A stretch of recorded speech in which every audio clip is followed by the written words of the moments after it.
মুনাফিকদের পরিচয় সম্পর্কে বলছি। মুনাফিকরা হচ্ছে দ্বিমুখী চরিত্রের লোক। তারা দুই গ্রুপকে খুশি করতে চায়, দুই গ্রুপের মানুষের কাছে ফায়দা লোটার জন্য দুই গ্রুপের সঙ্গে সম্পর্ক রাখে। ইসলাম বিরোধী যারা তাদের সাথেও সম্পর্ক থাকে, আর ইসলাম যারা করে তাদের সাথেও সম্পর্ক রক্ষা করে।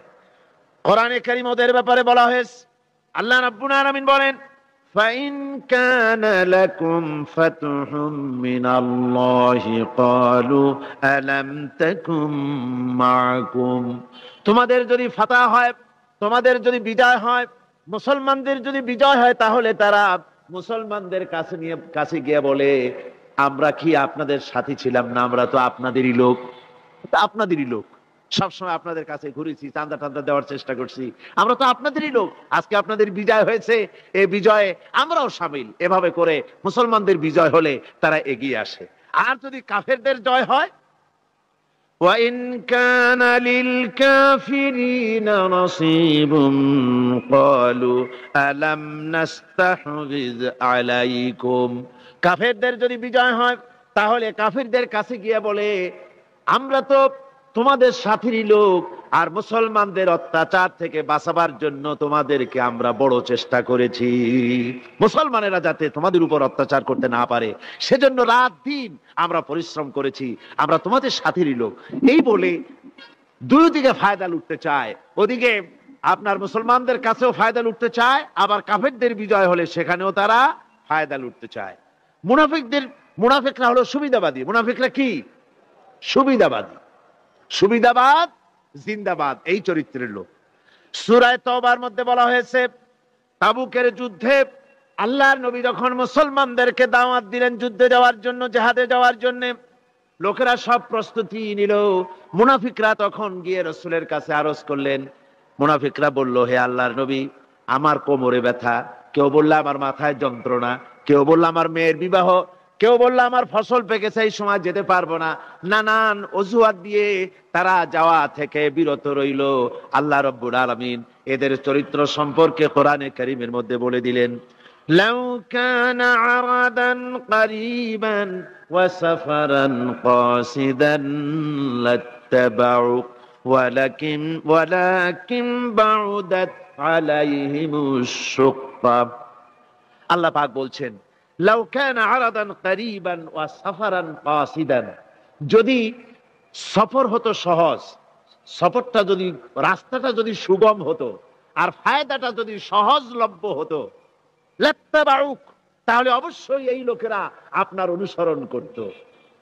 যেহেতু পথ খুব কঠিন, শত শত মাইল যেতে হবে মদিনা থেকে তাবুকের প্রান্তরে, বহুত কষ্ট, উট আছে, ঘোড়া আছে, আবার অনেকের নাই, পায়ে হেঁটে যেতে হবে, খাবার আছে, আবার অনেকের কাছে নাই, খেতে কষ্ট হবে, যেতে কষ্ট হবে, পথে কষ্ট হবে, রোদ্রে কষ্ট হবে, এই সব কষ্ট আর ফায়দা খুব তাড়াতাড়ি জিততে পারবো তাও তো এখানে ধারণা নাই। মুনাফিকরা বলেছে, মুসলমানরা যখন জিহাদে যাচ্ছে বলেছে, যাও, এরা মক্কার কোরাইশ না, রোমকদের সাথে লড়াই হবে, টের পাবা, রোমকরা ঝুলাইয়া পিটাইয়া জনমের যুদ্ধের স্বাদ মিটাইয়া দেবে।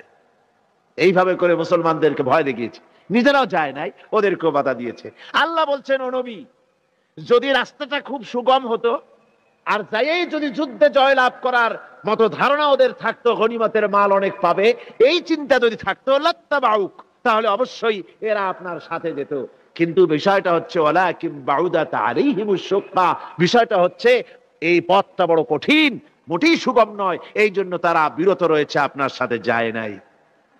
আর ফিরে যখন রাসূল এলেন, যখন আল্লাহর নবী জিহাদে বিজয়ী হয়ে যখন ফিরে এলেন মদিনায়, আল্লাহ রাব্বুল আলামিন বলেন, এই মুনাফিকরা সকলের আগে রাসূলের সঙ্গে দেখা করেছে।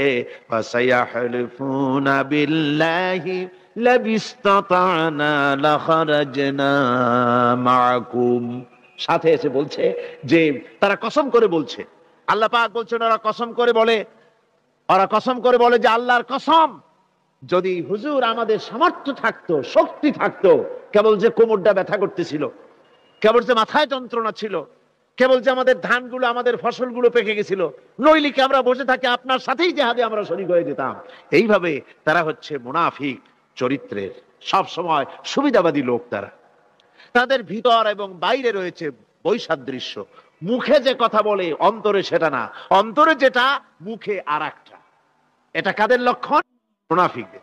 কোরআনে কারীমে রব্বুল আলামিন বলেন, ইয়াকুলুনা বিআলসিনাতিহিম মা লাইসা ফি কুলুবিহিম, তারা সেই কথাই মুখ দিয়ে উচ্চারণ করে যে কথা তাদের মনের ভিতরে নাই, মনে একটা মুখে একটা। এটাই হলো মুনাফিকদের চরিত্র। আর এদের আরেকটা কোয়ালিটি হলো, আপনারা দেখবেন মুনাফিক চিনবেন, মুনাফিক কে তা চিনতে খুবই সুবিধা হবে। এরা হচ্ছে মুসলিম জাতির বিপদ যদি দেখে দারুণ খুশি হয়। বসনিয়ায় মুসলমানেরা মরে, একটা টু শব্দ করবে না, কিন্তু দেশে যদি কোন রকম কিছু হয় নাই, তাও অস্থির সাম্প্রদায়িক বলে গালি দিয়া একবারে চায়ের কাপে ঝড় তুলে বসে। ঠিক কিনা কর? ঠিক কিনা? বাবরি মসজিদ ভাঙা হয়েছে, সেই উপলক্ষে ভারতে শত শত মসজিদ ভাঙতেছে অহরহ, সে ব্যাপারে কথা নাই। শনির আখড়া ভাঙলো কিনা তা দেখার জন্য রাত দিন 24 ঘন্টা যাওয়া হচ্ছে। মুসলমানেরা বিপদে পড়লে তাদের কলজা আনন্দে ফুর্তিতে ভরে যায়। মুসলমানের যখন বিপদে পড়ে তারা দারুণ খুশি হয়। আর মুসলমানদের যদি বিপদ হয়, বিপদে খুশি। আর মুসলমানরা যদি সুখ পায়, সমৃদ্ধি পায়, তাহলে তারা বেজার হয়ে যায়, কলজে জ্বলে যায়। আল্লাহ রাব্বুল আলামিন বলেন, ইম তামসাসকুম হাসানাতুন তাসুহুম ওয়া ইন তুসিবকুম সাইয়্যাতুন ইয়াফরাহু বিহা।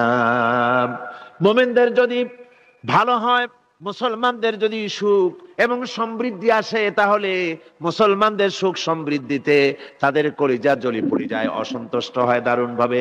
আর যদি মুসলমানদের বিপদ আসে, মুসিবত আসে, খুশিতে তাদের কলিজা একেবারে দারুণ ভাবে তাদের খুশিতে উদ্বেল হয়ে